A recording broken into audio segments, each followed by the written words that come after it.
The HP Spectre x360 14 and Lenovo Yoga 9i are some of the top 2-in-1s on the market.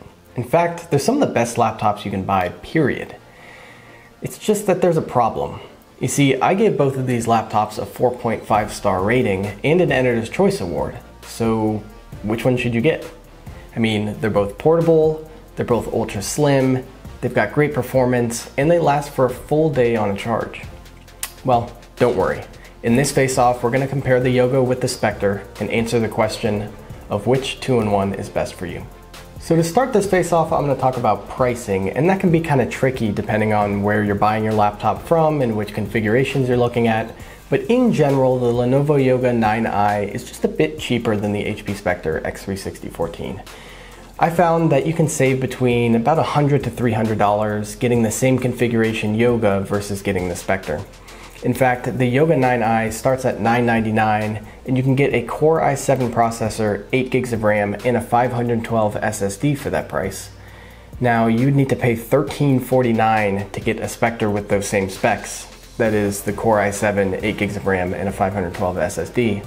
In fact, you can even pay $1199 for a Spectre and only get a Core i7 CPU and a 256 gigabyte SSD. So, as you can see, the Yoga 9i is the better value. Moving on to design, and I'm sorry to say Lenovo, you really didn't stand a chance. The Spectre x360 14 is possibly the most beautiful laptop I've ever reviewed.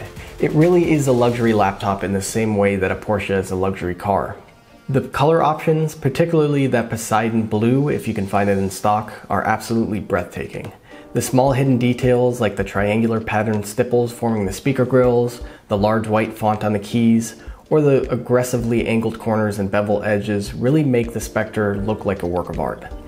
The Yoga 9i, on the other hand, has a less is more approach, which is actually more practical than the Spectre's design because you get a 14-inch display in a slimmer chassis, not to mention that stylus garage, so when you're done scribbling notes with the pen, you can just tuck it into a port in the side of the Yoga. The Yoga has silver, or as Lenovo calls it, mica, lid with some clean Yoga branding in the corner.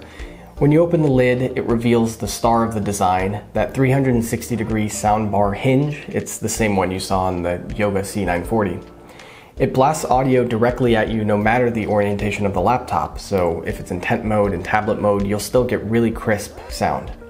On the inside are more attractive silver surfaces with color-matched keys and some subtle Lenovo branding. So yeah, the Yoga 9i holds its own, but the Spectre x360 really is the most beautiful laptop on the market, in my opinion, and so it wins this design round. Comparing the displays, you really won't have qualms with either of these screens. The Yoga 9i has a slight edge in size as it has a 14-inch 1080p IPS display at a standard 16:9 aspect ratio, whereas the Spectre has a slightly smaller 13.5-inch 1920 by 1280 pixel IPS display, but that's at a 3:2 aspect ratio. Keep in mind both laptops can be equipped with high-res panels, 4K on the Yoga or 3K by 2K OLED on the Spectre. But for this comparison, we're just going to review the lower res displays.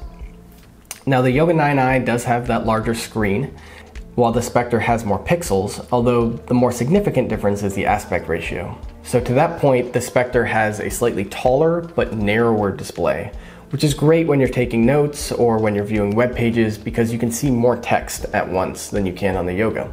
However, if you use your laptop primarily to watch videos or to do video editing, you might prefer that standard 16:9, that wide angle display on the Yoga, because you won't get as big black bars on the top and bottoms of your videos. Now, I did slightly prefer the picture quality on the Yoga 9i. Although both panels are very bright and vivid, the Yoga's was just slightly better calibrated out of the box. The white levels were more crisp, and the colors, it helped the colors pop more. Still though, this one is really too close to call, so when it comes to the displays, we're gonna give this a draw. Now Lenovo reworked the keyboard on the Yoga 9i, but it still doesn't feel as comfortable as the one on the Spectre. They have similar travel, but the Yoga 9i is a bit stiffer. The keys don't spring back quite as eagerly as they do on the Spectre. And for that reason, the Spectre feels less shallow. And the spacing and size on the keys on both laptops is really good, so you really don't have to worry about typing comfortably if you have smaller or larger hands. I also, for what it's worth, like the bigger font on the Spectre, which is more visible than the transparent font on the Yoga. Now both touchpads are great, they're both silky smooth, and they respond very quickly to swipes and gestures. I had no issues pinching to zoom or two fingers scrolling down web pages on either laptop. However, given that the Spectre has the better keyboard, the HP wins this round. When it comes to performance, really only spec sticklers will notice the difference between the Yoga and the Spectre. They're two very powerful ultra-thin laptops, but the Yoga actually does have a slight edge over the Spectre if you look closely. And that's because it uses Intel's 11th gen Core i7 1185 G7 GPU. Without getting too much into the weeds, it is the top of the stack 11th gen chip, whereas the Spectre uses a slightly lower end chip. Still, they performed great. With our test units both at 16 gigs of RAM, that extra bit of oomph from the CPU did take the Yoga 9i just slightly above the Spectre in most of our tests. That was best exemplified in the Geekbench 5 overall performance test, where the Yoga hit 5312 and the Spectre was just slightly edged out at 4904, but both laptops crushed the premium laptop average, which sits at 3890. Both laptops rely on integrated graphics, so gamers really should look elsewhere. However, Intel's latest Iris Xe solution is a big step up from what you might be used to.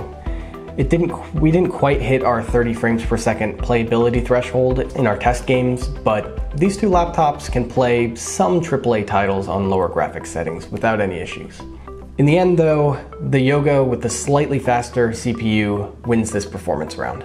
Now on to a section I'm sure a lot of you have been anticipating, and that is battery life. So let me just start with the good news. Both of these laptops can easily last a full day on a charge. You can take them into the office or your home office and work from 9 to 5 without ever having to plug in. However, if you want the laptop with the very longest battery life, go with the Spectre x360 14. It lasted for 12 hours and 11 minutes on our battery test, whereas the Yoga clocked in at 11 hours and 15 minutes. So you're looking at about an extra hour on the Spectre. Both laptops though again beat the average of 10 hours and 8 minutes. So having gone through all those rounds, I can finally declare a victor, and that is the HP Spectre x360 14. If only by razor thin margins. Honestly, these are two really great laptops. You'll be happy with either of them. And in fact, there are even some things the Yoga does better than the Spectre. If you need the absolute fastest speeds, then you might consider the Lenovo because it has the slightly faster CPU. Also, it has a stylus garage, which is super handy if you use that pen a lot. You can just take the pen out, scribble your notes, do a drawing, slot it right back into the laptop and not worry about losing it. However, in the end, I had to give it to the Spectre x360 14. And partially it's that design, it's just a stunning looking laptop. But there are a few other things that I prefer with the Spectre over the Yoga. For example, the Spectre has an SD card slot and an IR camera, two features that are missing on the Yoga. You probably wouldn't expect that from Lenovo to be missing a security feature, but the Yoga 9i doesn't have an IR camera, and that's really a big bummer. I also prefer the keyboard and the touchpad on the Spectre x360 14, and many users will appreciate the 3:2 aspect ratio on the display. Not to mention the Spectre did last an extra hour on our battery test. Look, this was an extremely tight battle between two amazing 14-inch convertible laptops. You really can't go wrong with either. So look over the pros and cons closely, read the full reviews, and choose the one that best fits your wants and needs.